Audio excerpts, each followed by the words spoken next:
கற்பனை உங்க மைண்ட்ல ஒண்ணு இருக்கு, ஆன் பண்ணுங்க, கேமரா ஆன் பண்ணுங்க. இப்ப நான் தெரியக்கூடாது, உங்க கேமரா தான் ஆன்ல இருக்கணும். 2 நிமிஷம். ஒரு பொட்டல் காடு, ஓரத்தில் ஒரு மரம், அதை தாண்டி ஒரு காடு. பொட்டல் நிலம், ஒற்றை மரம், அதை தாண்டி காடு. ஒரு மான் ஓடிக்கொண்டிருக்கிறது. தட்டு தடுமாறி ஓடுகிறது மான், பதட்டத்தோடு ஓடுகிறது மான், அப்பப்ப திரும்பி திரும்பி பார்த்து கொண்டு ஓடுகிறது மான். கேமராவை கொஞ்சம் திருப்புறோம், எதை பார்க்குதுன்னு. அங்கே ஒரு வேடன் அம்பை குறிவைத்துக் கொண்டிருக்கிறான். அந்த மானை குறிவைத்துக் கொண்டிருக்கிறான் ஒரு வேடன். அதிலே அகப்பட்டு விடக் கூடாது என்று பதறி பதறி ஓடுகின்ற மான் அந்த ஒற்றை மர நிழலில் கொஞ்சம் ஆசுவாசப்படுவதற்காக நிற்கிறது. அதன் கால்கள் விதிர் விதிர்த்துக் கொண்டிருக்கின்றன. இதோ கொஞ்ச நேரத்தில் காற்றுக்குள் நுழைந்து விட்டால் வேடனிடம் இருந்து தப்பித்து விடலாம் என்று காட்டை பார்க்கிறது. காடு தீப்பிடித்து எரிகிறது. என்ன செய்வது என்ற பயத்தோடு திரும்பி பார்க்கிறது.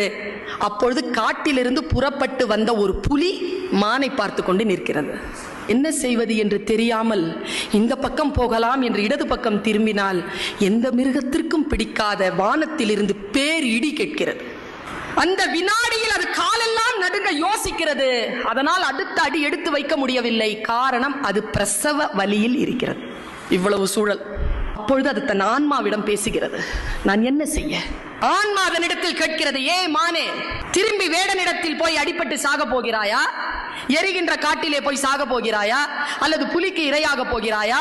அல்லது இடிக்கு சிதைய போகிறாயா? என்ன செய்ய போகிறாய்? எதுவும் செய்யாத. இப்பொழுது இந்த வினாடியில் இயற்கை உனக்கு ஒரு கடமையை கொடுத்திருக்கிறது. அந்த கடமை இந்த குட்டியை ஈனுவது. அதை மட்டும் செய். ஆன்மா கட்டளையிடுகிறது. அந்த ஆன்மாவின் கட்டளைக்கு அடிபணிந்த அந்த மான் எல்லா பேராபத்துகளையும் மறந்துவிட்டு குட்டியை ஈனுவதில் தன்னுடைய கவனத்தை செலுத்துகிறது. குட்டி ஈனக்கூடிய அந்த சூழலை வேடன் பார்க்கிறான். குட்டி இதோ பிறந்துவிட போகிறது என்கின்ற நிலையில் வேடன் கொஞ்சம் அந்த பக்கம் திரும்பி பார்க்கிறான். அங்கே ஒரு புலி நிற்கிறது. இந்த பிரசவ வாடைக்கு புலி வந்துவிடக் கூடாதே என்று மனம் ஏதோ ஒன்று செய்ய தன் அம்பை சரியாக புலியிடத்தில் திருப்புகிறான் வேடன். புலியை அடிக்கிறான்.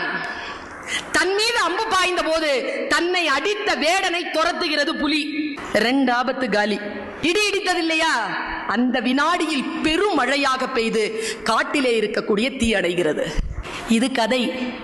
சொல்லும் நீதி என்ன தெரியுமா? நீ உன் கடமையை முழுமையாக செய்தால் உன்னை சுற்றி இருக்கக்கூடிய பேராபத்துகளை இயற்கை பார்த்து கொள்ளும் என்கின்ற ஆழம். நம் மனம்தான் நமக்கு குரு, நம் மனம்தான் நமக்கு தலைமை. இந்த தலைமை சரியாக இருந்தால் சுற்றுச்சூழலும் சமூக தொண்டும் மிக சீரிய அளவில் இருக்கும்.